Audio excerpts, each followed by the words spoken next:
So welcome everybody. This is Pathwork Guide Lecture 208, and it was February 9th, 1973, when it was originally received by Eva Pyrakis. And it's called The Innate Human Capacity to Create. And I, was searching under self-responsibility and just, sort of understanding this whole process of self-creation, and this kind of popped up, and I thought it was a good overall, summary, as well as, helping us hold this both great potential as well as, how it is actually mirroring, what is within us. So it says, greetings and blessings for every one of you here. Welcome to old and new friends searching for their inner path. I will speak tonight about the human capacity to create, an astoundingly underestimated potentiality. Your creative ability is infinitely greater than you and your scientists, psychologists, or philosophers realize. With the exception of very few enlightened ones, most people do not know of their dormant capacity to create and recreate their lives. Some may believe it in theory, but few are truly experiencing it. When you adopt a human body and the ego state in this three-dimensional world, you automatically close off the memory of other states of consciousness. These forgotten states are much less confined, much freer, much more aware. In them, you were completely capable of molding your life to a degree that human consciousness cannot possibly comprehend. It sounds like, we kind of knew how to do it naturally, right? It's like, we were just in these more expanded awarenesses. So then the power of thoughts, feelings, and attitudes is enormous. And this power exists just as much now in our present state, but we don't see it. So in the other state also, and we were much more, I guess, conscious of the effects and the powers of the thoughts, feelings, and attitudes. Now we're not as aware of it, and we don't know that we have molded this experience in this moment in such a precise way that it's like in another place, he says it's a perfect equation, right? And he says that there can be no mistake concerning it. As I have often said, the sum total of all your conscious, semi-conscious, unconscious, explicit and implicit thoughts, beliefs, assumptions, intentions, feelings, emotions, and will directions, conflicting as they may be, create the present experience and the way your life unfolds for you. Your present life expresses your inner state exactly like a faultless mathematical equation.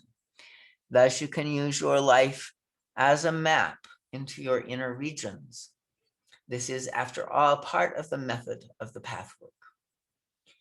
Let's pause there and see any comments, like how does that hit you? What awakens in you with that?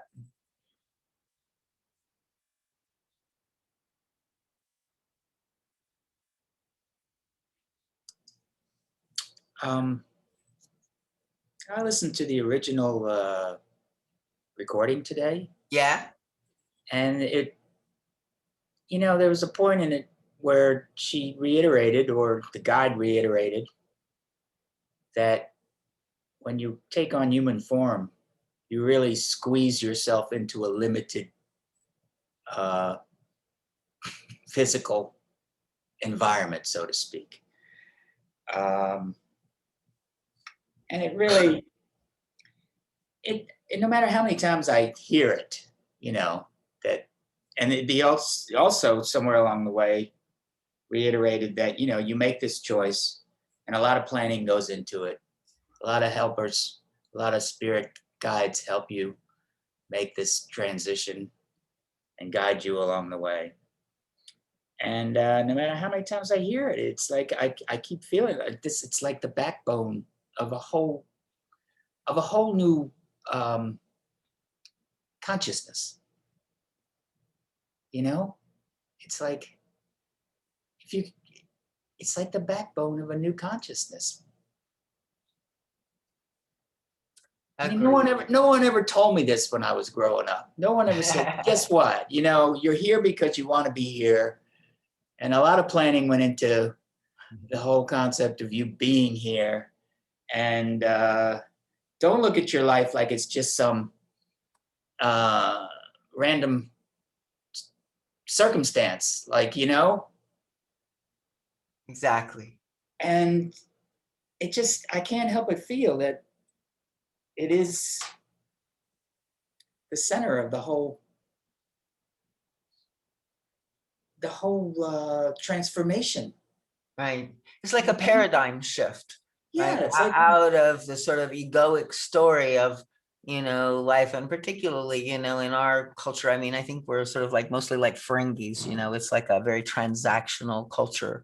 And it's like there's this kind of egoic story of, failure, or success, win or lose, right or wrong, good or bad, that we create this whole story around inside of us, even if it's not so conscious. Often it goes unconscious and yeah, affects us. But it's this, and it's not a very life-giving story. When you start listening to like he says, these are semi-conscious, unconscious, explicit, implicit, all of these beliefs, assumptions, they're subtle inside, and we don't often realize. But if we listen and become conscious, pay attention, we can catch like the underlying beliefs within that. And that is kind of like part of the constriction that we are saddled with, that we've created or brought in, that we're sort of living under, but it's really kind of an illusion. oh But yeah, part of it is to wake up to that, right? And yeah. make But it. I can't help but wonder if everyone believed this, okay? If everyone believed as Do like that, it was right? as like it was gospel, Yeah. that these are the circumstances by which you are here. You're here because your soul needs a body to do its work. These are the circumstances and the cosmology of the whole event. And if everybody believed that, instead of like believing 1,000 different things and ultimately just like saying, well, no one really knows, so fuck it, you know? Right. It's like, and we, even when we say we don't know, right, we have these unconscious systems where we do claim that we do know this is right, this is wrong, this is bad, this, so like we do, if we went into true not knowing, that might be, another, level of truth. But where we go is into, not understanding this larger story that's unfolding, and the beauty of it, right, like you said. And how I put it is kind of like, the ego has its story, but it's not very life-giving. And then there's the guide's soul journey story, right? And this soul journey story, is like very life-giving in that it embraces everything in the story, but it, instead of making it something negative or bad that we have to deal with, it kind of uplifts it, right? And like the guide says, what dignity it is that we discover that we came here, like carrying these split off parts of us, to the light, right? The pain bodies that we suffer with, right? We can be victim of them. We can feel like, there was injustice that, caused our state, outside of us. And we can recycle, and just stay stuck in that story. And there's another way of looking at that story that, is like, I mean, I think it's really interesting right now, in this whole discussion for us about justice, on earth, and, institutional racism and sexism and, all of these things. And it's really important that people are awakening, right? And seeing the underlying story that has been, creating our world in some sense. But there's a way in which, the Pathwork guide, if you don't go to this next level, then you can just become a victim of, the other oppressors, whatever they are, right? instead of really looking at this idea that, like we chose this, we're creating it, we're, looking at it as our own journey of setting ourselves free. So it's a little tricky right now to look at self-responsibility on all its levels. And I know there's always this question of, oh, you shouldn't teach this in the beginning, because it's kind of like saying that, the rape victim is responsible for their rape. I don't think that's what the guide is saying, right? It's like, to me, there's no blame. There's no, you should have controlled it, or, you were, like responsibility to Right. me is more like ultimately our ability to respond once it's happened, right? Our ability to move it forward, to not get caught and stuck in it, but also, the ability to recognize maybe the pattern or the part of the story where our experience is connecting back to the original, purpose and soul journey that we're on. Because when we can recognize any kind of challenge or crisis that we're in and see it through this lens, it really is, it's like night and day in terms of how much we suffer through the life situation. Right? Yeah, and you really have to wonder if you know it's like this, like this is just now being introduced. When I say just now, like, okay, so the guy gave these lectures in the last 60 years or so, right, 50, 60 years. But up until that point, maybe it was like, human beings were just not ready to accept that much responsibility, self-responsibility, ultimate responsibility, that they can't handle that. They would rather be victims. um Sure. I mean, and I think in a way he says that, and it is, but, and I think different people throughout, there's always been, like you said, this is the perennial philosophy. So there've always been people that knew this ancient, secret, or this, truth. But yeah, I think in general, our the group of people that form our culture particularly is just now maybe coming to the place, and even only a certain cutting edge of those, right, that's really able to go there. mhm, So mhm. welcome, Faye. Thank you. So are you joining us from the meetup? I'm trying to remember, have you been with us before? Do I need to give you a little introduction of what we're doing here or anything? No, I have been here You've 2 been with us times. before. Okay, great. I'm sorry. Takes me a little while to connect. So, so we're just, reading through this lecture, 208. And it's talking about, the power of the soul to create, and how we are actually creating our experience in this earth life. So he says, many of you have verified that hidden, feared, guilt-producing, and denied thoughts and feelings are more powerful in their negative creation than anything you deal with on the conscious level. Fear and guilt are potent creative agents. They contain a great deal of energy. On the positive level, enthusiasm, joy, vitality, interestedness, stimulation are also potent energy agents. So a path such as this must therefore be intensely concerned with exploring what you believe, feel, assume, and intend on layers of your personality that are not immediately accessible. So here's where, so much of the beauty of this work, that blends this sort of developmental and consciousness work with spiritual work, the sort of the human personality level. It's like helping us recognize what is in the unconscious within us.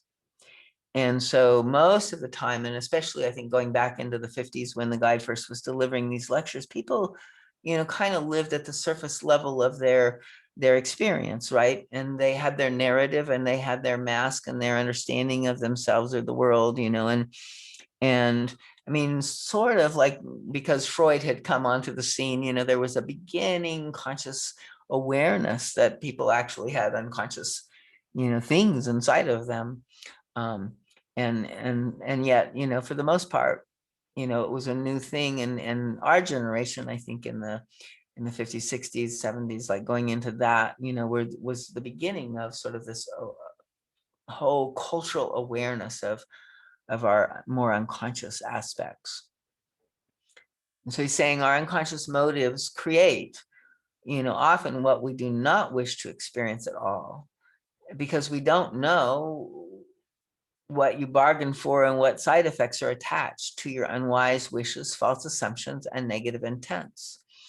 And also you ignore the potency of such psychic material and do not see how infallibly it translates itself into the creation of matter, of events and circumstances, and of life experiences. So, we have this conscious desire, this conscious awareness of what we want, how we want life to be, that kind of thing. And then we end up, with something very different. And from the personality's perspective, right, it's like, it feels sort of, affected by the not getting like what it expected, and sort of like not feeling like it has control, like that it's creating anything, right? What I wanted didn't happen. I didn't manifest that. And there's like this whole industry in New Age around, manifesting, that, which is kind of the flip side of this coin, where sometimes in New Age people take this on like, oh, with my outer ego will, I should just, if I think hard enough, or I, do this right meditation or whatever, I can, manifest my desires. And so there's a kind of New Age distortion, I think, in this understanding. But and part of it is we have to realize that maybe you do really have a good desire and you want to manifest it, but if it's not showing up, then you have to go into what the guide would call your unconscious no, right? The part in you that may not want it or may not want to pay the price for getting it or something like that. And so by their fruit shall we know them, like if we're, receiving what it is that we desire, then maybe the way is clear. In most of our lives, we have certain areas where we create and have, good lives, where we create things that we enjoy and like and want, and then other areas where we struggle. So he says, when humans adopt the limited ego state, they do so for very specific purposes. And this is, I'm assuming, from this, soul place. You manifest and express yourself in this limited state for the purpose of purification and unification. So this is why we come to Earth. And I would say, evolution, right? So like the unification is an evolutionary process in some way. And it's like we continue to connect with and unify into larger and larger identities in some sense, right? So, we're this little tiny self, we're parts of ourselves, and yet we're also the higher self, we're the, the God within, the first person God. So says it would not be possible to do such work as quickly and as effectively if you were in full possession of your entire consciousness and your faculties. Your ego personality as it expresses itself now is but an isolated aspect or several isolated aspects of your total personality. So a much larger, fuller, and more purified part of our real self is not sort of outwardly manifesting in our lives. It's like we are usually bringing in, sort of how I like to look at it is, we bring in sort of 50% of our darkness, right? And then we bring in, to balance that, 50% of our light. And then if we connect with spirit and God, then we make the balance flip on the side of the light. So, and then we, bring in the darkness and we think, oh, we must be the darkness. And we forget that we are really the light bringing in this darkness. And so, this personality that we have consists of various aspects of consciousness, and the manifestation of certain aspects in an isolated form, which consists of the three-dimensional reality and the ego, affords possibilities for a focused awareness, right? So it's kind of like we intentionally are narrowing our focus and our purpose here. That is lacking when we're in a larger, state of consciousness, and where these unpurified aspects are so sort of lost in the largely purified self, right? So it's like little specks of darkness, in the vastness of our light are hardly noticeable, right? And so we kind of need to focus on them. We only take as much light as, kind of an equal balance is kind of how I see it. I don't know if that's exactly right or not, but so it says your purified spirit can then, overlook the small insignificant distortions, but they're still acting as hindrances to further development. So like the more light we have, like the more we have to like really focus in on these as well. And so these developments proceed in spheres of reality that are beyond us as well. So here on Earth, it's possible to activate the capacities of the larger self in order to focus and be receptive to, this ever-present inner voice, but simultaneously to focus on the negative aspect of our personality and that lie buried and need to be purified. So this path teaches you to contact all the hidden layers and deal with them appropriately. It's like a part of our shadow is our higher self. We don't even know the vastness of our capacities. Part of our shadow is our darkness and our, lower self, our pain body states and our defenses. Darlene, Uh-huh. that last paragraph was thick, so to speak. And I remember discussing in Pathwork, we talked about this. It was a little bit more clearly put. It was like, the idea is that in spirit form, your imperfections can easily hide behind all of your perfection or your purification. Your impurities, I like to refer to it more as impurities, Mm-hmm. can easily hide behind all of your purity. And the idea is that you are mostly purified. The reason you come is to work on the very small parts of you that are still distorted. What do you think about that idea? Yeah, no, I think that's pretty much kind of like what he's saying. There's, I think, another lecture too where he says, like, yeah, it's like there's this, vastness of light in the spiritual realm, right, with these little tiny pieces of darkness, and Yes. they don't even have to be our own karma in some ways. Like in this particular image the guide gives us, and he just says, because of our devotion to the light and the commitment to bring all parts of darkness back into the light, Yeah. we choose to take on a kind of sacrificial journey, right? Yeah. It's where it's not comfortable, it's not easy. It is an initiation or a, kind of journey that sometimes we actually go backwards in. We can get more even lost, but the beauty is that it comes from this willingness within us to give our best and to focus on, like you said, these smaller areas within us that are not yet purified. And there's if you think of it in collective ways too, right? It's like all of whatever humanity is still lost in is a part of us that we're still here working to purify within ourselves, and also encountering and each other.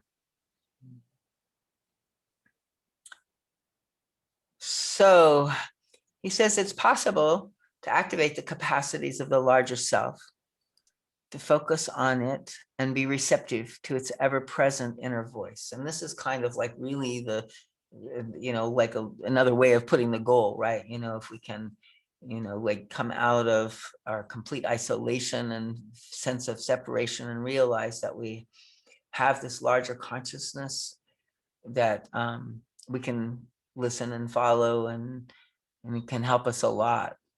And so it's possible to focus on and be receptive then to those negative aspects that lie buried when we are in touch with and know, the more developed places too. And it's kind of fraught with fear and guilt and anxiety, right? When we don't know the light within us before we, encounter these. But often the pathwork talks about, it's like we can't really know the light until we've, looked and faced some of our darkness and, sort of taken it on. So there's a kind of, process of almost like a, back and forth between grounding in the truth of our light and then facing our darkness and recognizing and accepting responsibility for that. And then, that gets us actually more connected with the truth of our light, right? Just by that. And then we can identify more with that. And that helps us, heal and transform the darkness that we took on. So, in other words, some parts of you are more developed and others less. And the manifest more developed part has the means to explore, bring out, and unify the other parts, which you cannot yet see. And when you undertake this exploration as your main task in life, all restlessness disappears and a deep sense of meaning and fulfillment comes into your soul. And I would say I can totally affirm that. I think that's really a big truth, right? That there's some kind of deep understanding that, allows us to ground in this process and as we take it on, continues to nurture. I mean, I've been doing this since 1984, right? And it's like, it's never led me wrong. It's always found my way through whatever life has brought. So slowly but surely, life's frustrations begin to disappear and rich fulfillment begins to take their place. For only when you focus your attention on the reason for coming into this plane in the first place, can you find your place in life. So I don't know if people want to kind of meditate with that for a second and just, tune in, like, how does, this understanding of being a soul that, came in this life and, this particular story, the particular thing that you brought with you, maybe the journey you've been on so far, do you have a sense of, how that's showing you your place in life, what you came here to do?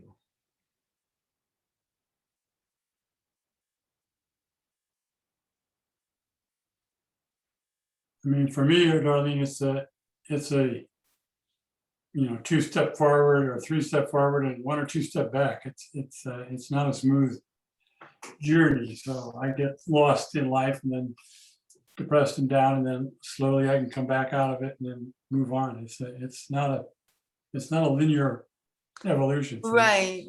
And it's only the mind that really thinks that you're not doing it unless you're doing it in a linear fashion. And, like, it's kind of like, if you can try, like, that whole thing. I mean, this is one of the amazing things that I discovered, like, in my journey, because I really did feel like somehow I was supposed to just keep, working at it until I somehow got someplace. And it was a very active process, right?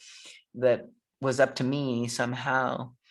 And over the years, like, seemed like there was, like you said, a lot of, steps backwards and sort of, and I began to wonder, like, am I just recycling? Is this getting anywhere? Right. But it's such a deep process, right? It's way beyond our little ego. And it is continuing through all of those struggles, the transformation and the information and the education of the soul is always happening with every moment of your life process.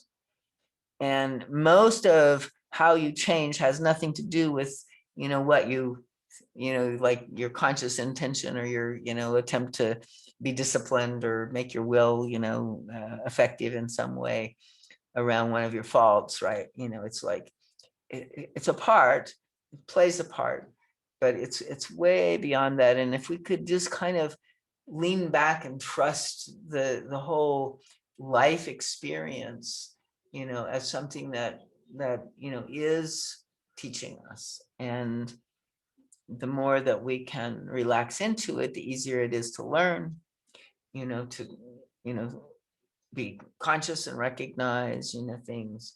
Because when we're afraid of seeing something inside of us that we don't want to see, then we stay more blind, right? In this way of just, okay, so everything in me is really a part of the journey, and all of it is taking me there, including what is Thich Nhat Hanh says something about the obstacle in the path isn't the block, it's not the obstacle, it is the path, right? It is through that direction. That's not quite the quote, but there's something about recognizing that it's like what we think is the problem that we're supposed to get away from or get around or improve, really is the medicine that will take us where we're trying to go. Yeah, that's very helpful. Thank you. So it's including the good, the bad, the ugly, Yeah, all being part of the process. it's all of it. Yeah. And it's it's like we're learning at levels we don't fully understand. The deep unconscious it's like putting stuff together, and it's like a big cauldron that all of these experiences are dropped in, and then they kind of like turn around, and all of a sudden they come out in a different way, right? And maybe it's after a long time that you've struggled with something, and all of a sudden you just kind of look back and notice, oh, like I used to do this more and I'm not doing it now, right? And you don't even know when you lost it, or when, and maybe 2 days later it comes back again. But, it's like there is this kind of realization of, a new way of being as we go forward. So he says, conversely, there are the many who arbitrarily make a split between what they call living and their spiritual development. And they do not want to give too much to the latter because they foolishly fear that this shortchanges the former. So this is just another one of it, it's like, this is the beauty of the Pathwork, it's not Sunday school, it's everyday school, right? It's like we're always in the lesson. So whatever divine laws and attributes exist in the universe, the moment they express themselves in the isolated ego state, disconnected from deeper inner reality, they become distorted and destructive. So he gives us an example. A small child believes that it is omnipotent. And psychology designates this very obvious expression of the infant's claim to omnipotence as immaturity and destructive egocentricity. It is that, but it is also much more. The feeling of omnipotence is a memory of another state, a state of consciousness in which indeed thoughts become things and events the moment they are formed. Time and distance are part of the three-dimensional illusory state of consciousness, so they do not exist in a realm of much more expanded consciousness. The consciousness of the infant is partially tuned in on the state of its total personality. However, as the memory is translated into the confined and limited ego state, it comes out jumbled. Since the ego state is a concentration of the less purified state in combination with already purified aspects, which come to the aid of the personality in the tasks of this life, the power to create takes on a distorted, undesirable form. The ego always lives in the illusion that it is not only separate from others, but that others are essentially antagonistic to its well-being. Everything the ego does is always either against or in competition or in comparison with others. This is what creates its destructiveness and egocentricity. The ego makes power a dangerous weapon, as you all well know. And then we experience power as something we fear in others and feel guilty about in ourselves. So power is thus always exclusive of love and joy, for it is an intensely separating expression.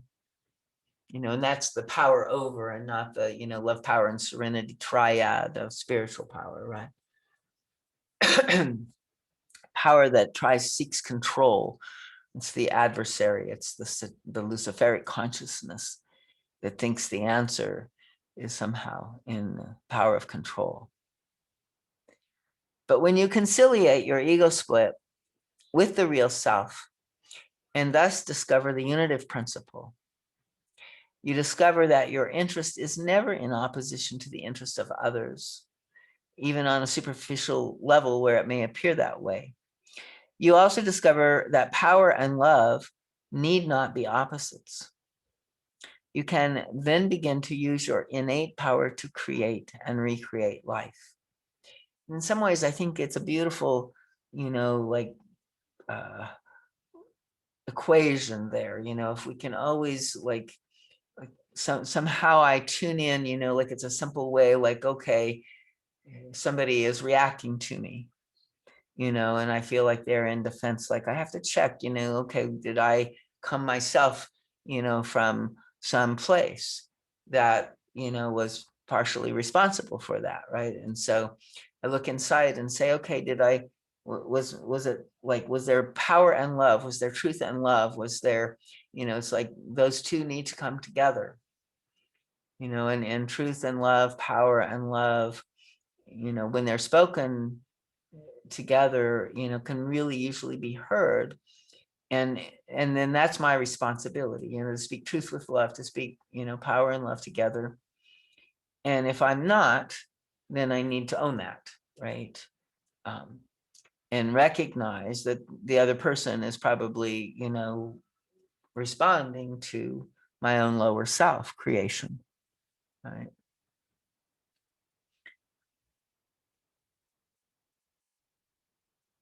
You may now understand better why knowledge of your power to create is dangerous as long as you have not purified the distorted aspect that has found expression in this body and in this life. And as long as you have not discovered the eternal inner realities, which are much more real than what you consider outer reality. The infant's frustration when its thoughts and wishes do not instantly become fact is obvious. The immediacy of cause and effect, cause being the thought or wish, effect being the experience, is a constant given in the state of consciousness that goes beyond the ego. One of the tasks of most humans as isolated ego aspects is to learn trustful patience, flowing with the stream, unwillful receptivity. So this is very beautiful. And it's like, in some ways we can boil all of it down, like, like as we develop more and more of our work, sometimes we're working on these specifics of, relationship or, authority or some kind of, conflict or crisis in our life. But this work here that he's describing, right, can be applied almost daily, right? And it's such a beautiful kind of practice, because we, like what is triggers us in some way, like, and we react to it, we go into defense in some sense. And so if we can learn to, like recognize that and call a pause, right? Hold a pause so that we can open to this more receptive, patient, waiting place. Because like in some ways, if it's not working out, if it's not happening, like if nothing else, it's like we may be creating backwash, right? So let's just stop and open and see where the stream wants to go, what's trying to happen, right? Maybe we're, preventing, like the very thing that we want because we're sort of in somehow an illusion or a confusion. And so we're either pushing the river, trying to get there and make it happen, or we're, pedaling upstream or, something like that. And there is this way that the divine kind of processes seem to have this beautiful synergy and sort of this flow. And like he said, it's like, it's not something against us, but it's something for us, carrying us. And so when we're not feeling carried when, things are not going that way, instead of pushing harder, instead of getting upset, going into our drama, having a frustration attack or whatever. It's like really very useful to just trust, okay, so the universe is like waiting for me to kind of join it. And it's trying to flow me in that direction, but I have to, quit struggling in the current and relax and let it carry me. The And this opposite of is, self-will. yeah, exactly. A lot of the will issues. And that's kind of the part that I think is also doesn't get as much transformational work in our, programs and stuff as some of the other feelings. And so there's reason, will, and emotion, and so this, and then the self-will and the pride and the fear. And the self-will, is very powerful part that is really what we're now, I think, beginning to move into recognizing. And just no matter what it's about, it doesn't matter what it's about, and before then I can remember, but I have to have it, this is the most important thing, or something like that. There would be sort of the content would make the will somehow justified, right? And now more and more, I'm seeing, well, it's like it all happens much better if I'm not, going from that place. And the same thing with that, speaking of the truth and the love and all of that. So there's these certain ways that we can harmonize and we can ground and we can relax into life in a much more beautiful way that helps a lot. And then when certain more specific trauma, drama, crises comes, or issues trigger us, then we're much more clear. Oh, something's going on here, because we're in a generally calmer place generally. So this memory of the power to create must temporarily be cut off so that we can learn what we came here to learn.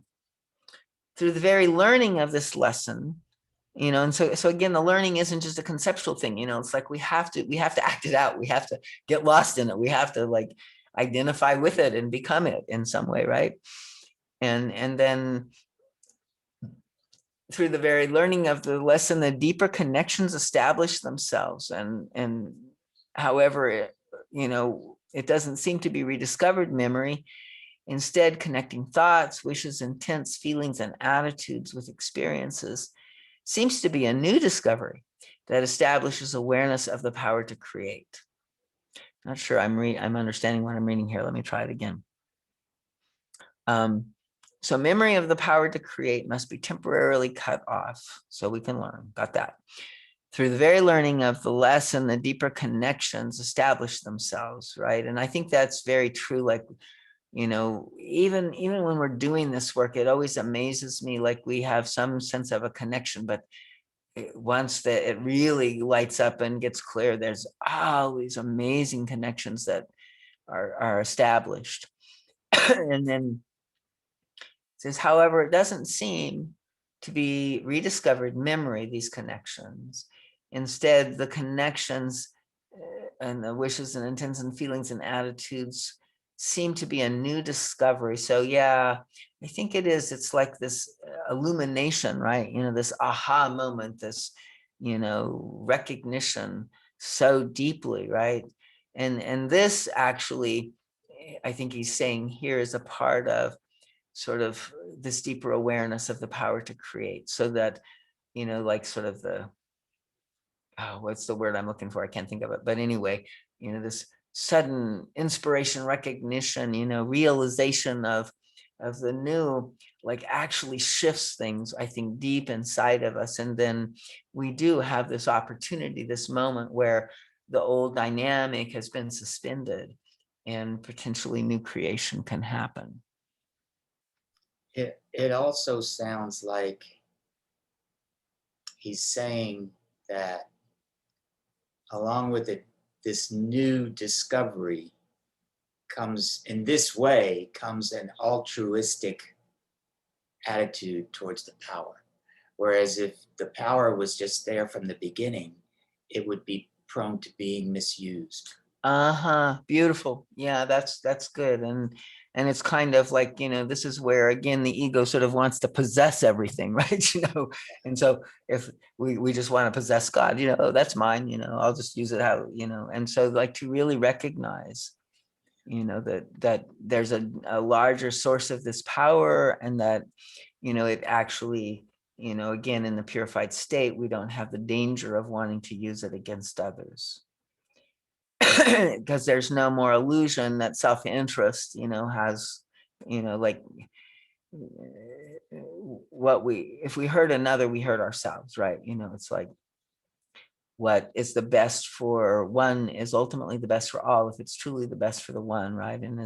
So there's this larger, understanding and flow of, support for the whole, rather than just one versus the other, one against the other.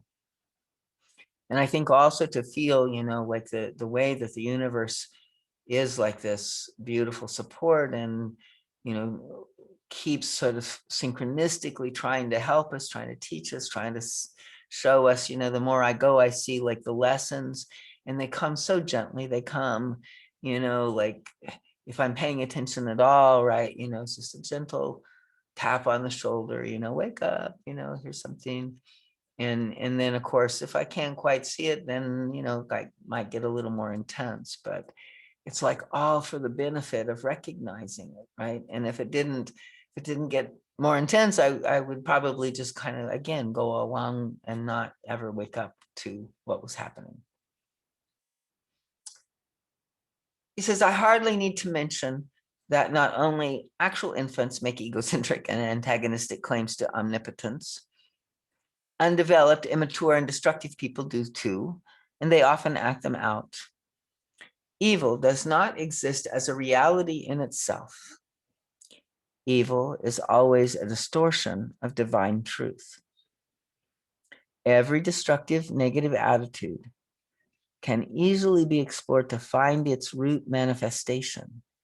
It can then be seen that only in its ego manifestation, in its separateness, is such a distortion destructive or evil. The very same basic trait has an entirely different effect and meaning if it manifests in the depths of unified consciousness, in the larger, wider reality of the inner planes. This is why the isolated, incarnated aspects of the total personality, manifesting in a body and as an ego, must temporarily forget its full capacity and its experience in a state that can only be wholesome when the whole self is involved.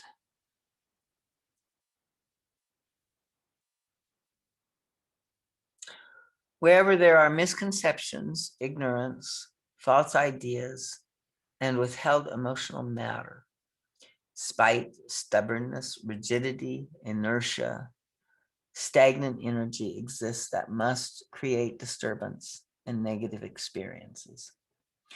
It is very potent energy. Only when you release it directly and honestly can you transform this energy. You, my friends who follow this path, have often experienced the tremendous energy that permeates you when you release the stagnant matter of pent-up negative feelings. So this is something that I think is very interesting, here. Like, I remember when I first came into Pathwork, it was so powerful to, find a safe way to move really deep negative stuff, hatred, like, I mean, I can remember very clearly, like, you would, the shift, you would be in your mask, complaining and being a victim, and, I hate you, or you made me do that, or, you're, this is the problem, whining and then the minute that the helper would get in there and say, okay, so, drop the mask and, go to the real feeling, like, you drop into this place that is not ultimate reality, but is the temporary reality of the feeling that says, I want to hate, I want to hurt, I want to, tell you, that you're bad, I want to, judge you, I want to, all of these things, right? And when we mask over and use our, reason to, sound reasonable and make our arguments. We never get to this place within us that's alive. And it's really where so much good stuff can come from. So, some of Pathwork I know is sort of evolving in having, new ways of moving energies and feelings and stuff. But I think always, I hope we can, find a way to like discover that these things really are alive in us and find a safe way so that we can experience them directly. Of course, being on Zoom all the year with our programs and stuff, I think it's been a little more difficult to do some of that as well. And there's something about holding a space and witnessing, the pain, even when it comes out as rage and aggression, right, and negativity, that actually is freeing and clarifying.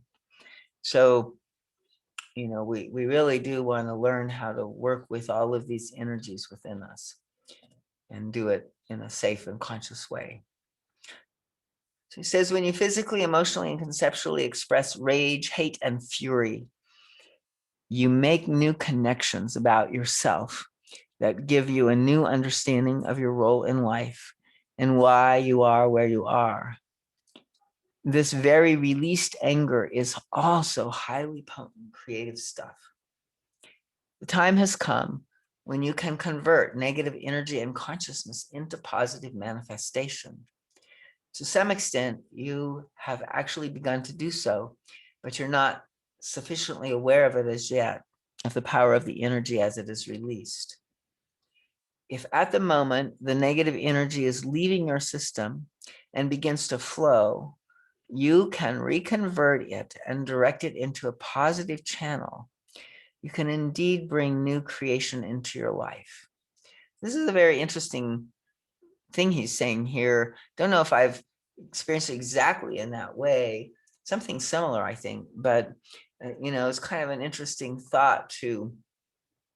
And I think a lot of the transformation, right, as we move through and we are totally moving out our rage or our hatred or whatever, right, it's like that voice is heard, and then something new, automatically can come in, which feels to me usually like, that place of, recognition of holding, the larger, truth and realization. And so it's like in that moment, oftentimes, inspiration from spirit comes, or my own, realization, and so some, way in which in that moment, it does feel like what was originally, this rage and anger, comes through. And oftentimes, again, I think it's useful to drop into,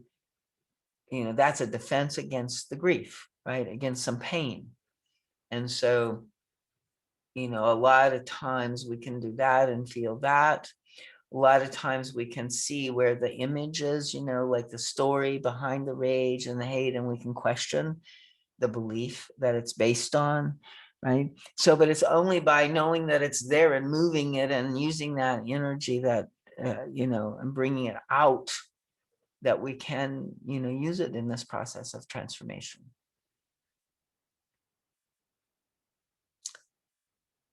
Darlene, Uh-huh. this kind of reminds me of the GPS we had on Monday night with Liam about all negative energy is sourced in positive or sourced in love. Absolutely. So is this kind of the similar way to look at that?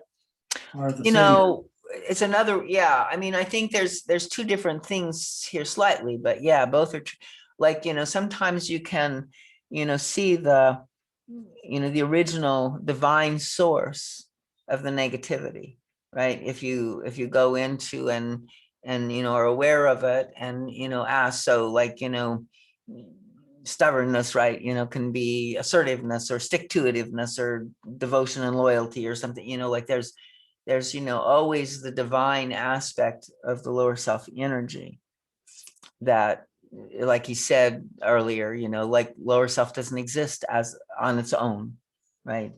it's distorted, it's twisted divine current. And so, also in the moving of that twisted divine current, it's like it begins to flow, and movement, like, if you dam something up, it gets putrid, it gets stagnant, nothing happens. But if it begins to move, then, fresh life force, fresh truth, fresh vision comes in, right? And so as we move it and we see more fully what's there, often we do recognize our own suffering and pain, and can go hold that, right? So now we're doing what we needed in the first place, to have the hurting held in some way with compassion. So we awaken our own compassion, and we see, the truth of, like, we really just wanted something, not intending to be negative, but we did want something, part of life, we were longing for life in some way, and we didn't know how to get it, and that wasn't coming. And so, we reacted. And so I think both are true. I think there is a power in, recognizing the original source. And I think more of that can come through and be understood and seen as well by moving the energy with it. I think That help? I've been thinking about that, because I also tuned into Liam's presentation the other night, and he said that negativity is just a distortion of positivity. Well, there has to be, in my thought, there has to be a distorting catalyst, and it would seem to me it would be the ego's attachment to perfection. The ego wants everything to be perfect. And when it's not perfect, it says it adapts a negative attitude towards what it wants to be perfect. And so the idea of wanting it to be perfect is sort of a positive thought. Okay, I want life to be perfect. I want everything to be beautiful and lovely. I want everybody to love each other. I want everybody to be fed and clothed, and I want equality and equanimity for everybody. But it's just not the case, God damn it. And now I'm going to adopt a negative attitude about the whole thing. Yeah.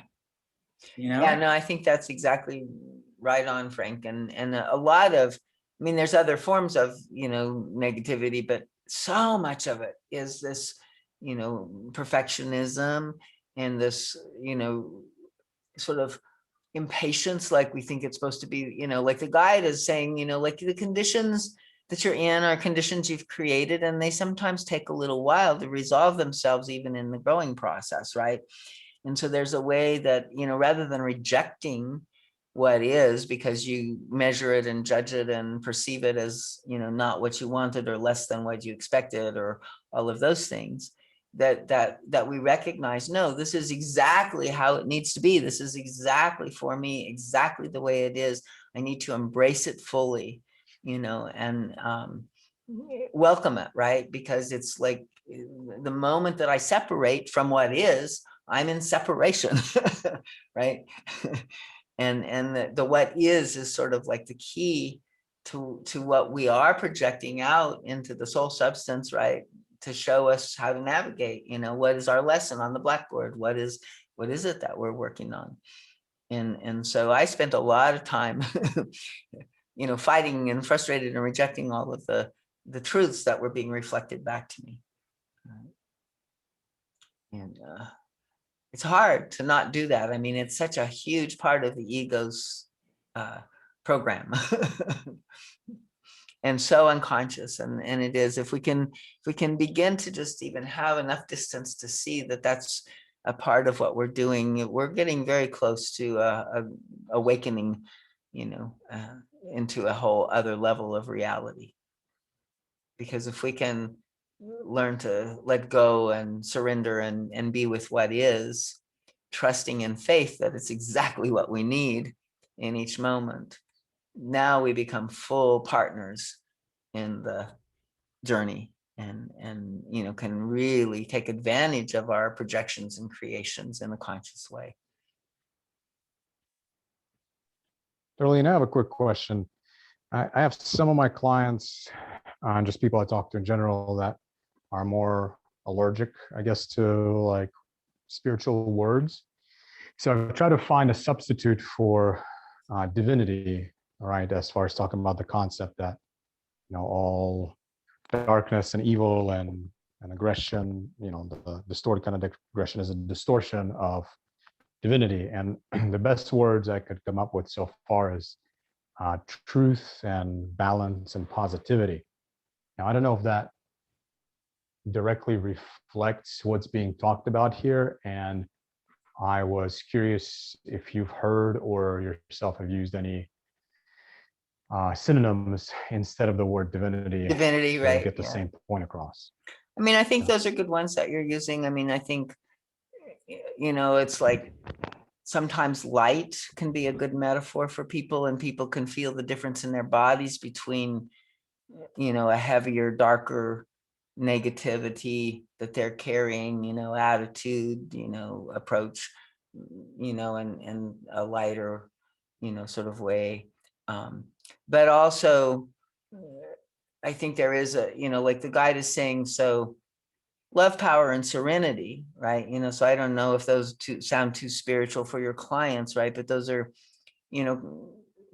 qualities or desirable, traits that I think also are being pointed at, like when they were in balance, like, so he talks about, when we're imbalanced, power hates love, love hates power, and serenity just throws up their hands, leaves them both, you're both crazy, and yet in the divine, in the natural flow of things, right, like love and empowerment and true, serenity are, sort of the desires of balance and harmony, like you said. So, I don't know, I get what you're saying.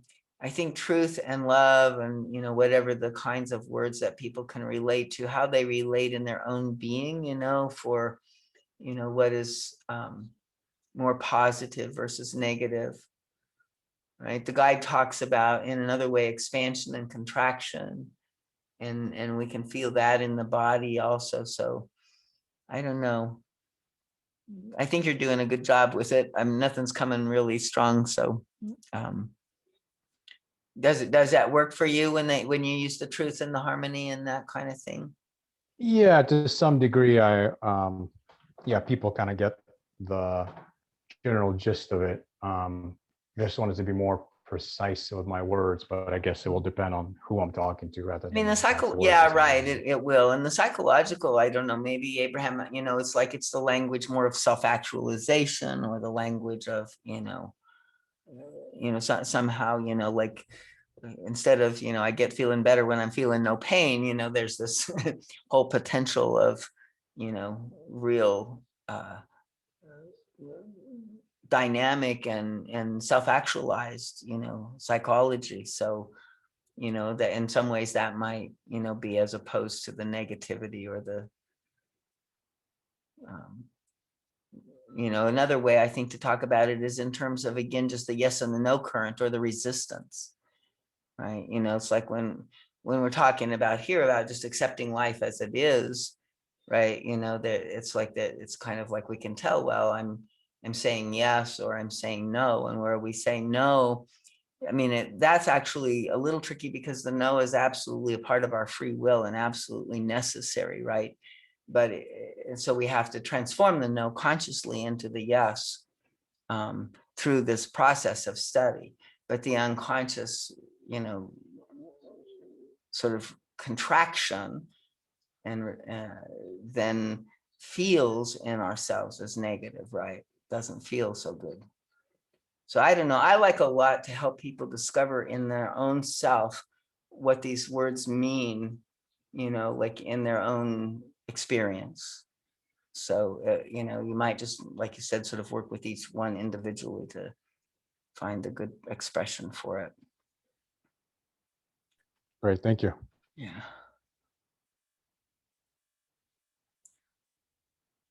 So you're saying, trying to find where I left off.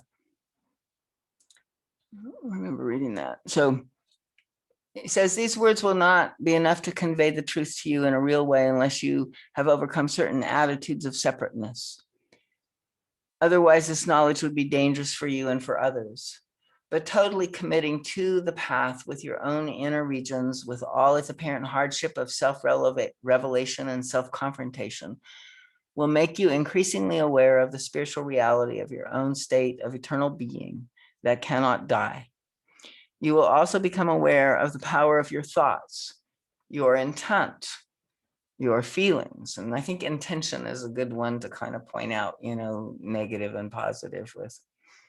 You will learn to be careful what thoughts you think without either repressing or suppressing undesirable and destructive thoughts. So learn to understand what it is in you that makes you want to think that way, and also recognize what price you pay. And oftentimes, like just even feeling in our body what that thought does helps us discover what price we pay for having that thought. It's like you can begin to notice like a certain, low energy or negativity in your being, and you might pay attention. What is my inner dialogue like? What's going on there? Am I judging something, like Frank said? Am I resisting something about the way something is, right? Is it my perfectionist unhappy with something? And we can begin to see creation then as this relationship between the causes and effects that we have before seen as unrelated. And I mean, this is so true. Like when I begin to realize how my thoughts were affecting my mood and all of that, right? It was very useful to, begin to, again, not suppress it or deny it or push it away, right? But realize, oh, so I think this thought, and this is what happens in my body, this is what comes in my body. And then to just be present and hold that and work with it, and reveal and move it forward. Because again, it's not like you can't push it away, you can't get rid of it, you can't reject it. You have to embrace it and transform it. So as this growing process proceeds, recreation takes place. It is not a reward for good behavior. It is a simple act instituted by the self that is now in a much increased state of awareness and knows what it is doing and why. Many of my friends on the path have begun to experience this process as an ever-increasing living reality that can be absolutely trusted. It is unfailing in its lawful process, but recreating or creating must never be a willful act. It must never be used while bypassing anything within your psyche. There are metaphysical and spiritual orientations which know of this creative thought power, but overlook the danger of skipping steps within the psyche. They become hypnotized, as it were, by a truth they have discovered, the truth of self-creation. And they can create and recreate whatever the psyche is, wherever the psyche is relatively free from obstruction. But where the psyche is stuck, self-creation is blocked. Stagnant energy becomes even more potent, creating a conflict that tears the soul apart. The soul does not develop harmoniously when the personality works on that which is already free, but neglects that which needs attention. In that state, the use of power, even if it is not overtly expressed against anyone, becomes so dangerous that it may sooner or later lead to a personal crisis. This crisis would be avoided if the personality would focus on the undeveloped part. This is the reason why this specific path requires a lot more courage and honesty than most other orientations in practice today. But it is safe and truly unifying path that leaves nothing limping behind. It creates real harmony of soul, precisely because the process is slow and there are no quick magic results. This is the very reason we have come to fulfill your task by concentrating on these aspects that we feel least inclined to deal with, right? And so this is the very reason we squeezed ourselves into our narrow, uncomfortable, confining, and often painful state, in which we temporarily dwell.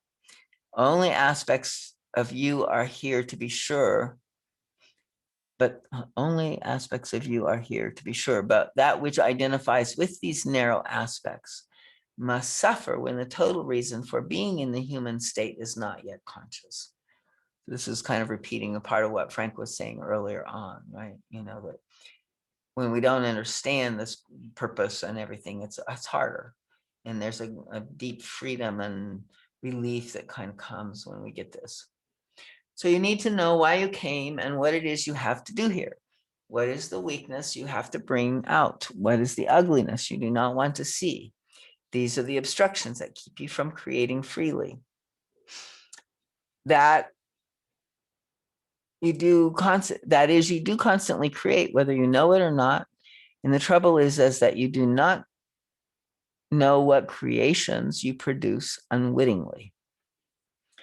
You create with every breath you take, with every thought you think, with every attitude you display. These are powerful agents, my friends. And you need to know what you are doing and how you create.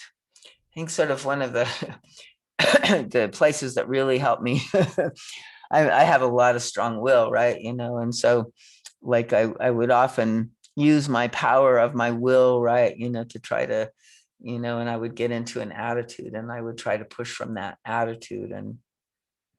And just even something as simple as like, I get frustrated with the, robocalls or the people on the help phone, with the corporations and stuff, and you're trying to get some assistance to get your cable working again or something like that. And so there's a built-in sort of, frustration factor, right? And it keeps hooking me. And then there's this way in which I can watch like this, the more negative my attitude stays and gets towards them, the more the universe is going to like block any resolution. So I've had sometimes, 3 times where somehow the phone hangs up on me after I've been on hold forever, or, some kind of crazy things, like always. And then so until I finally shift inside, I keep getting the same results mirrored back. And it's, I'm very hard-headed, so I will keep going for a long time.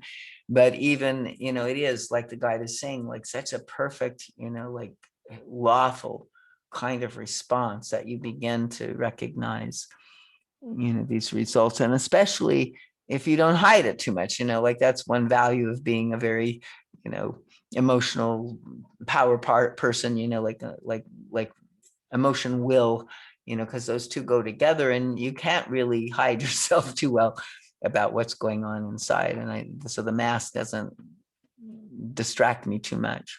And all of that is out in front and very obvious.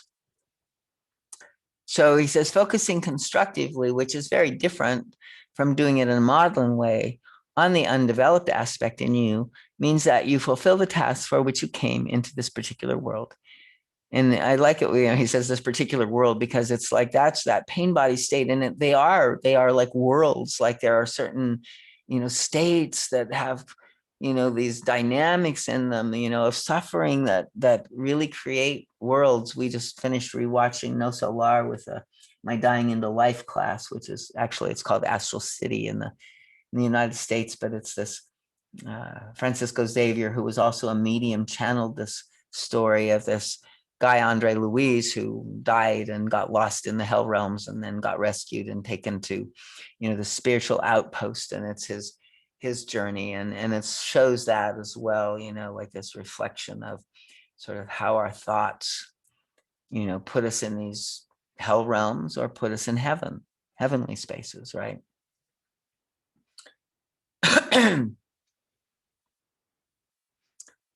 Okay, so the creative process and the specific techniques to learn, which are given to you slowly. I have shown you some techniques of meditation. And when you meditate, you create. In this concentrated, relaxed state, energy and consciousness focus in such a way that powerful creative seeds are released. But meditative and other creative techniques must be secondary preoccupations for reasons just mentioned. When a certain foundation of inner self-purification and self-awareness exists, these techniques can be expanded. So in some ways, the techniques have to be, looking at the places of the negativity and the negative self-creation before we can, like use the meditative techniques to, strengthen the firmness and the positive self-creation. The organic process of learning creative meditation, recreating life experience, will come as an intuitive, spontaneous expansion of your consciousness. Just as you will intuitively understand cosmic reality from experience rather than theory, so you will learn to avail yourself of your innate power and resources. And I have again found this to be very true. It's like there's a lot of techniques, right? But I've never been one that can just take any technique and apply it and get results, right? There's something, that is within us each, and maybe some techniques can help us, right? So we can always be open to trying new techniques, but there is this kind of intuitive part of us that, is actually guiding us and will take us to those techniques, will help us if we go inside and look at them from a more conscious perspective instead of trying to rotely follow them. Maybe we discover in our own self a new technique, a new way to find within us where we're trying to access. So he says, my friends working on this path, you must have experienced quite frequently that your helper may suggest a specific meditation and commitment in meditation to a positive self-expression that you deeply desire. Yet as you pursue that self-expression, you experience an inexplicable resistance to follow through. Sometimes in you, it seems to stop you, or you forget to do it on your own. It simply does not occur to you. Perhaps your thoughts have no energy, conviction, or clarity. They are diffuse and you feel that they have little effect. And at times you may even consciously experience an outright resistance to follow through, in this case, meditate for the very thing you most desire. So what is this block? I mean, I think this is great, because it's like, this is also where, there's a kind of this way that we do affirmations, right? And so in this positive creation thing, we want to affirm, but what I find is most valuable for affirmations, to make that affirmation so that I can listen to all of the parts of me that then come up to object, right?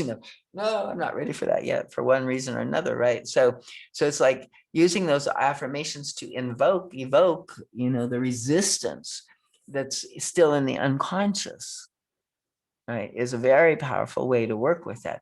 But to use it just trying to kind of keep impressing yourself with that, if there's, there is a process of impressing that the guide gives us, that we can impress the soul substance with our conscience, but you can't impress over the top of some inner resistance. And so that's where we have to begin with uncovering what those no's are, what those resistances are. What is this block? So he gives some examples. Maybe let us suppose you are lonely. Let us suppose you long for a full and fruitful partnership, an abundance of joy, of exchange, of sharing, of mutuality on every level. You do have the birthright to experience this and other fulfillments, for the universe's abundance is there for everyone. No one is excluded. Nevertheless, it may hardly even occur to you to actively sow the seed in meditation, which means creating it by a clear, definite thought in that direction, by a commitment to wanting it, to experiencing it, to realizing and bringing this experience into actuality. You may be perfectly aware of the principle of such meditative practice. Nevertheless, you desist from employing it. What is even more significant is that when, upon suggestion, you do formulate the creative thought pattern, you find a strange and inexplicable reluctance in you. It is as though a wall in you prevented you from the clear, concise commitment to what you most ardently yearn for. Have you ever thought about the meaning of this resistance? You want something desperately. You intrinsically believe it could exist for you. Your mind accepts the principles of creation. Yet you will find your mind strangely paralyzed when it comes to truly letting go of your thoughts, to sending your thoughts into the fertile soil of the creative substance, or what I call the soul substance, where any seed will grow to fruition. The reason for this reluctance is very simple. It is the same self-protective, finely calibrated mechanism that knows that something in you is not yet ready for this experience. You yourself have put obstructions in the way. Perhaps there is an unwillingness to give and to accept reality on your level. Perhaps there is a concealed negative attitude toward the other sex you are not prepared to resolve. Whatever the obstruction is, confront it, explore it, understand and dissolve it. If you do not, you will still create with a strongly focused mind and will, the superimposed outer will must have its effect accordingly. A willpower construction conflicts with the inner denial and obstruction. So the inability to meditate and create is meaningful and should be heeded, for it will reveal the nature of the obstruction so that you can eliminate it. Otherwise, you create willfully on an ego level which cannot satisfy your heart and soul. The ego mind has the power to create. It does so continually. But if it creates separately from the inner being, the results must be disappointing. So let me pause here for a minute. I think that's pretty self-explanatory, but anybody want to chime in?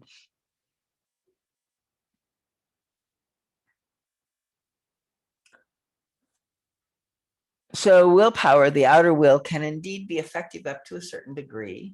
It creates matter, submatter, and experience, but not to your blessing. Isn't that an interesting phrase? It creates with a willfulness that lacks wisdom, understanding, vision, and depth. It lacks interconnectedness and wholeness, so that what it constructs is often more painful than desirable. When you find your inner voice resisting the creative thought process, this should be a sign that there are steps to take in self-exploration. You must shift the focus of creation to exploring the meaning of your reluctance to create what you long for. Find out what stands in the way. Instead of the desired experience, you must create the awareness and comprehension of your obstruction to it. This will then eventually dissolve the reluctance so that you find yourself wholly free to plant new creative thought material into the rich soil of your soul substance. You cannot create anything that does not already exist in the universe, my friends. Everything exists within you already. All the answers, all the knowledge, all the power to create, to feel, to enjoy, to experience. All worlds exist within. For the true universe is inside, while the exterior world is but a reflection, like a mirror image. Everything you need to know about yourself and your life exists within. You can actualize this knowledge if you learn to focus, to want it, to aim for it, to commit to it, to create it. Some of the answers exist on more superficial levels in the so-called subconscious. Some are on much deeper levels. All is accessible if you undertake the exploration. Therefore, creation and recreation are primarily a focusing. If you create from the ego level, it will be a tense, anxiety-produced focusing. If you want to create from your inner being, it must be a relaxed focusing. It will be relaxed precisely because you do not skip any steps. You listen into your inner self. If you detect obstructions, you will heed and then deal with them. Thus, you create the condition in you to comprehend your obstruction. This is one aspect of the creating and recreating process. It is a very important aspect that can be used not only by those who are already on the path, but even by those who are just entering such a path.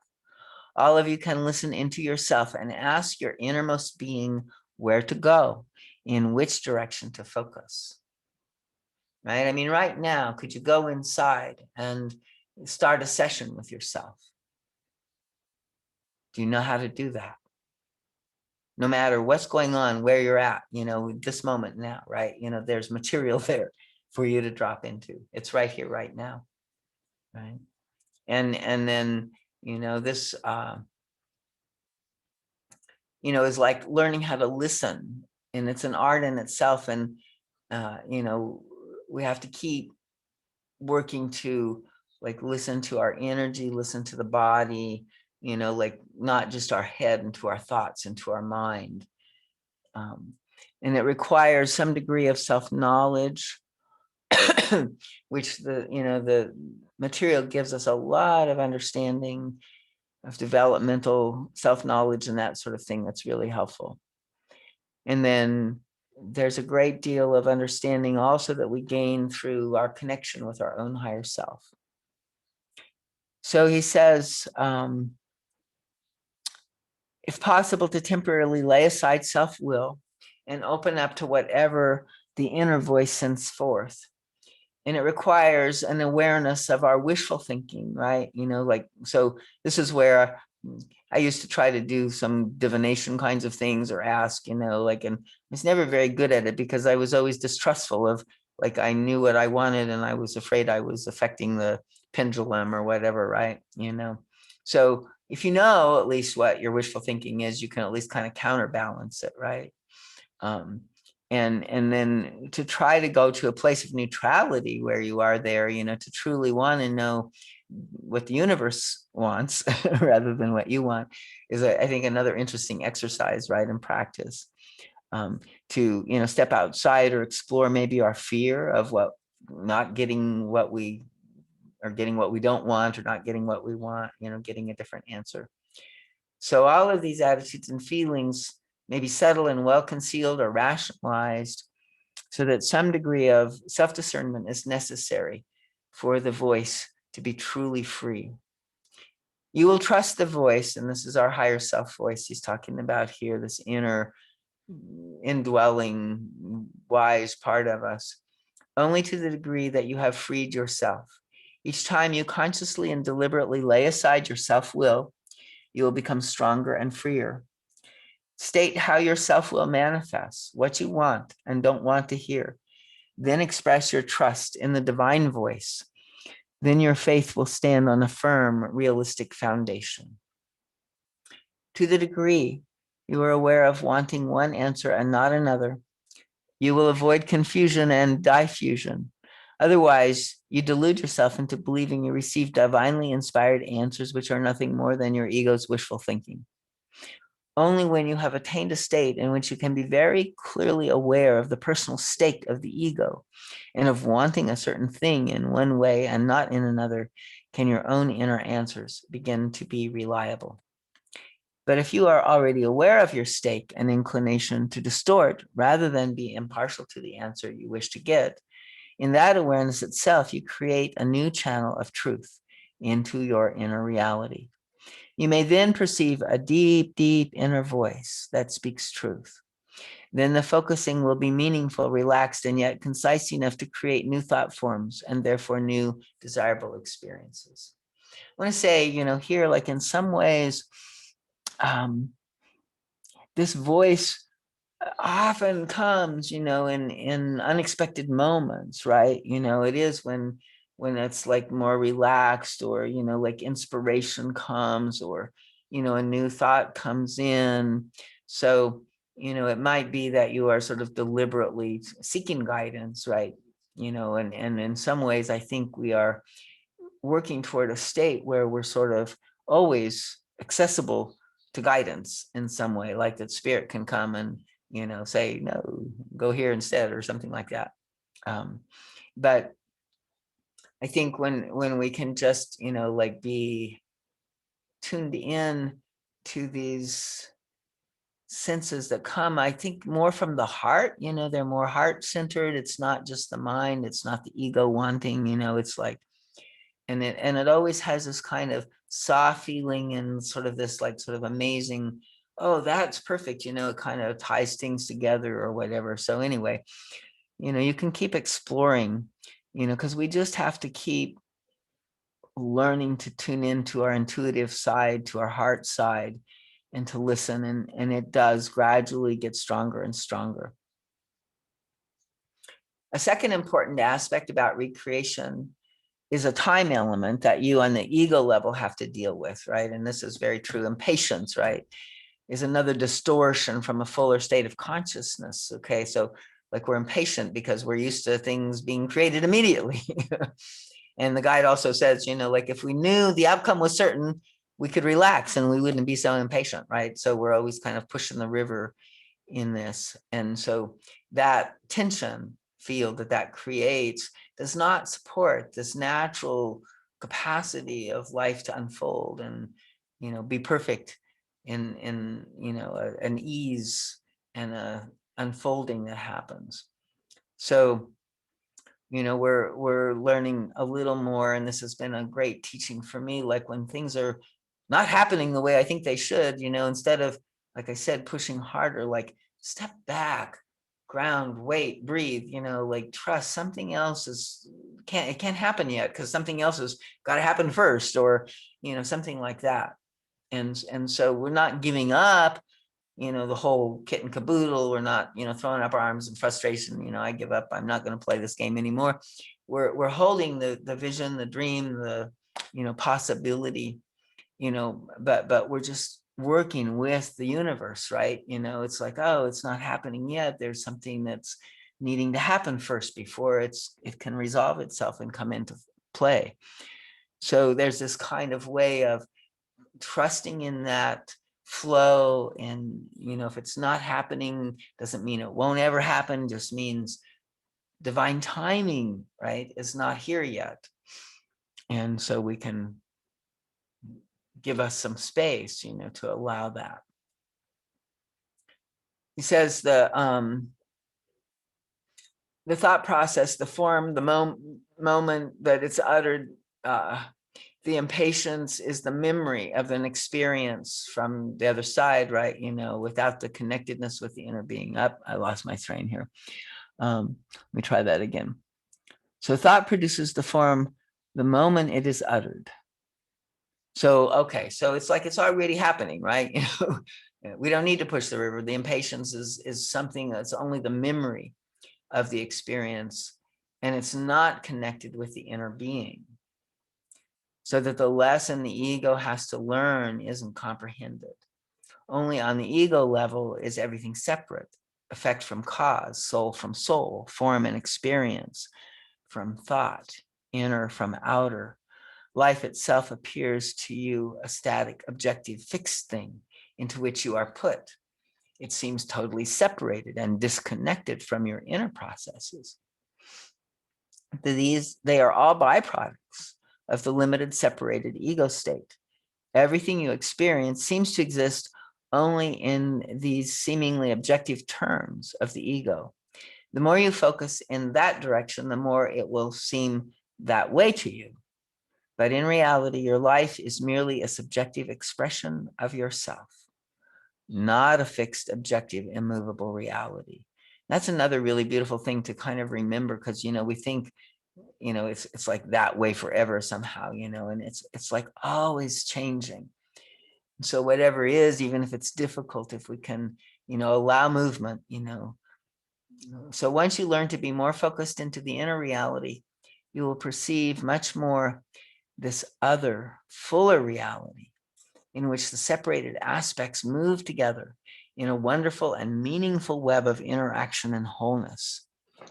Part of the creating process is the patience to let things be, learning to trust life, to express back to you what you put into it. Isn't that beautiful, right? To pause and receive back, you know, what we're projecting. That requires waiting for the seed to grow, you know, because there's a delay and things don't happen right away on the material level. Do you wait in doubt? Do you wait with impatience? Do you wait in fear? Do you wait in tension? Or do you wait in quiet trust? Or is your trust a gullibility, perhaps, an expression of wishful thinking, so that you could not possibly trust your trusting? Do you want whatever it is so badly that you create a forcing current which prohibits fulfillment because its tension and its emotional mind content defeat creation? If the waiting is truly relaxed, you will have no doubts about the fulfillment. You will know that the seed will grow into a wonderful flower. The recreating process unfolds forevermore when the ego personality unites with the outer aspects of self that had previously not manifested on the surface. So, we're sort of bringing more of our soul into manifestation in some way, right?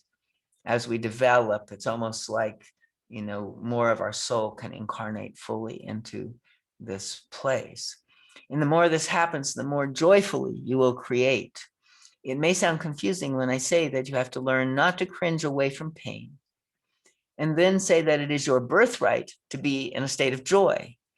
It may sound like a contradiction when I say you have to be willing to give up, at least for the moment and in the right spirit, what you wish to create, and that you must have faith in being able to create. These are contradictions only on the most superficial ego level, where the duality of either or reigns supreme. In reality, these are mutually interdependent principles that must unite in harmony. As you cramp yourself into any desire that is too strong, you close the doors to joy and relaxed inner creation.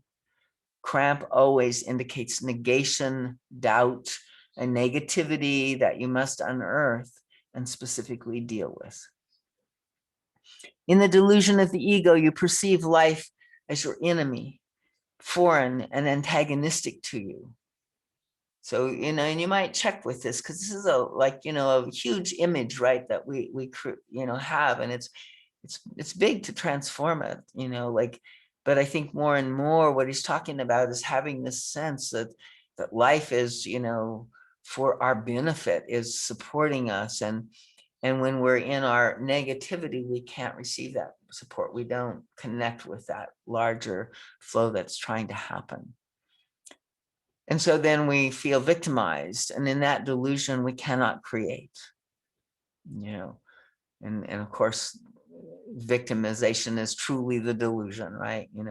And so you will see, my friends, that your realizations on this path of how you create your suffering will inevitably free you to create your happiness. Let me close by saying that you are a great deal more than can possibly believe now.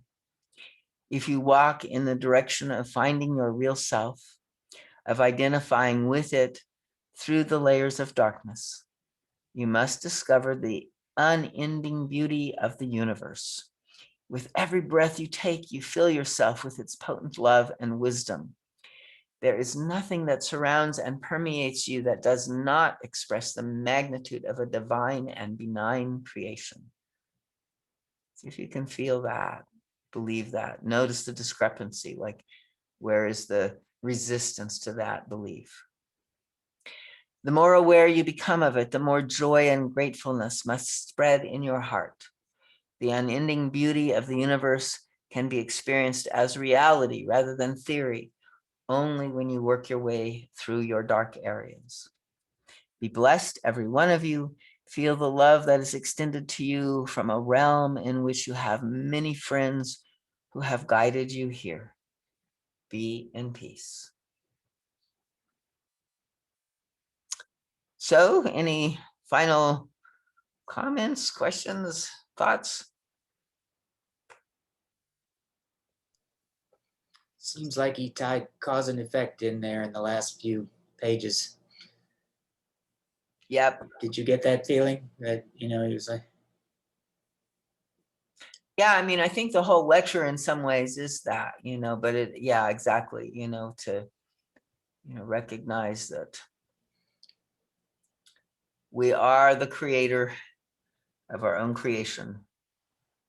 and, you know, and the more fully that we can truly embrace that and believe that, you know, and again, he says, don't superimpose it, you know, but in every creation that you're experiencing, to explore that from that perspective, you know, and question, you know, where is it? And I mean, there's a great deal of mystery, and, you know, like one of my dreams is, you know, after I die and then, you know, we get the life review, you know, I finally get to understand a lot of things I don't understand, you know, like I don't see the connection between the cause and effect, right? You know, I'm sure there are many, many connections that will be made, hopefully, in my understanding after I pass. But in the meantime, you know, there are, you know, very useful connections being made, you know, step by step in this unfolding. And I, you know, I witnessed that beautifully in so many of those helper sessions that I do, and the work that, you know, is, you know, people do, you know, it's such a blessing for me to witness this, right? And it feels like, you know, each one of my workers is part of, you know, what affirms my faith in this is to watch, you know, when I don't know, you know, I don't know where the answer is, let's go in and explore. And then we do, and all of a sudden, you know, something huge, some real revelation, you know, of understanding is brought forth. And all of the connections are made in the past, and, you know, all of the negative understanding in the images and all of that just kind of, you know, comes into clarity. Yeah, So, I would imagine that as a helper, it's hard for you to let go of the idea that you need to have the answer to everything. well, actually, I mean, maybe, you know, for some helpers, but it was very clear to me, you know, from the very beginning, you know, and that's, I think it was part of also the ability to tune in and trust the unfolding, right? You know, like I don't have the answers to anything. Like I have some tools to help you find the answers in you. So I'm always like seeking, you know, you're the territory, I have some maps, let me apply my maps, you know, but let's go in and discover what's in the territory, right? That's nothing I know, it's a total discovery. And I think that's a healthy place for helpers to help from. Quick question, Darlene, on intentions. And I had intentions on finding the relationship for me in my life for years. And it seems very clear. It's like really focused. It doesn't seem like I'm creating something out of the ego with it. And yet I find relationships, and the challenges are incredible. And so the challenges that come up, I mean, it's really tricky, because sometimes, well, does that mean they're not the right one that I'm in relationship with? Yeah. Or is that the great opportunity to evolve and learn? And I mean, the current one is like, wow, and all I'm doing is continuing to stay in my deepest truth, and then it ends, and then usually it ends in the sense that I don't know where else to go. And then this last time I was like, well, that's the end of the relationship. She comes around with all these new awarenesses that what she is doing in the relationship, and it's like we're regrouping again. But at some point it seems exhausting to keep going through this. It doesn't seem like a spiral, it's evolving, but it's so I guess the question is, when I'm asking for what I really want, when the obstructions come up, okay, maybe it's a black and white question, but is that the thing I need to move through in order to get what I really am intending to get? That makes sense. Yeah, and I think it is, and it could mean, you know, that's the person or it's not the person, you know, but it's like right now that obstruction, right, that's coming up, probably, you know, especially, you know, it could be, you know, a study, right? Or, you know, what is your pattern like in all of these experiences, right? Are you seeing, like, is there a common denominator of what seems so confusing for you in relationship or so difficult, right? I mean, that's one level. And then, yeah, like the resistance, you know, you know, it does seem like, wow, this is so complex, you know, it's like it's beyond, you know, or whatever comes up that makes it hard. But it sounds to me like when you do, this work, like you're saying, and you just take it on from there. I mean, may take a while to know somebody well enough to figure it out, but that is the discernment, right? Is this person, really, that person that could be, we could live happily ever after and make a partnership, right? But then you need to have a partnership, right? So is this a person I can partner with, as well as, want to marry, have eros, have sex, all of that. It's kind of like, can I live with this person, right? And so there's like all of these levels, and it's a study in the beginning, like the guide says, if it weren't for eros, or the mystery of sort of intrigue of each other, we would probably avoid each other completely and never come together, right? So eros kind of brings us together, and then, we kind of explore and reveal who we are to each other and see, who they are. And often we're kind of trying to show our best side. And then usually there's another level of it where we have to show our asses. We have to show our worst side, right? Because we have to say, well, will you still, are you still around? Are you still interested if, this is also who I am, right? And so there's just I think a series of discernments that are, of course, happening. And I hear you, it's been a long journey seeking that. And I think probably you've been acute, there's many answers that are coming, and maybe it's going to just kind of coalesce at some point, and you'll understand a little more clearly why you're creating the way you're creating it. But I think there could be a lot more, consciousness around, what is the obstruction like you said, you've longed for it for years, right? So it's not manifesting. Have you looked at your own inner no? Well, yeah, that's what I keep looking at. So it's, it's moving less, the finger's moving less over there and more toward me. So, and it's tricky, I'm trying to stay just as conscious as I can, particularly in this last one, but there's not a lot of eros there. But what I'm wanting in a partner who's willing to play on a conscious level back and forth to evolve and grow as a partnership and individually, so tricky to find. So yes, I mean, I think there is a certain reality, right? The more conscious we are, the fewer potential mates there are out there in a real numbers world, right? In some ways, but I think, that's not what the guide is saying here. He's saying that, that person, like, sometimes I like to just use this thought experiment, like imagine that the person is, behind the door, like in your room, and all you have to do is go and fling the door open, and there that person will be, right? If you imagine that and you think about that, and you did that, what would happen? Would you say, oh, fabulous, I'm embracing you completely and let's go? Or is there a clutch? Is there a catch? Is there a, experience of resistance to welcoming and finding the true love of your life? yeah, there's both. Yeah. So I think the most fruitful place, outside of looking at the, what the dynamics are in the relationships that you do have, is to feel into the, the whatever the fear or discomfort or, like you want it, but then a part of you does not, and to feel and get as conscious of that no as you can. What does it believe? May not even be real, but it has a feeling, it has a belief that if it got into relationship, something bad would happen. It doesn't want. Yeah. Probably the bottom line for me is keeps coming up is abandonment. So, but I'm working on it. I'm staying really honest with her. So I have no clue. And with that, you need to feel that you need to go ahead and die the death of abandonment. Right? Yeah, which I have done lately. Yeah. Yeah.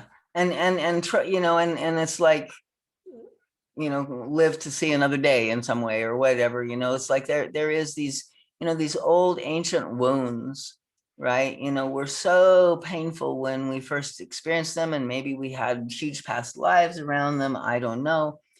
So there's big drama and trauma in, those fears that we carry.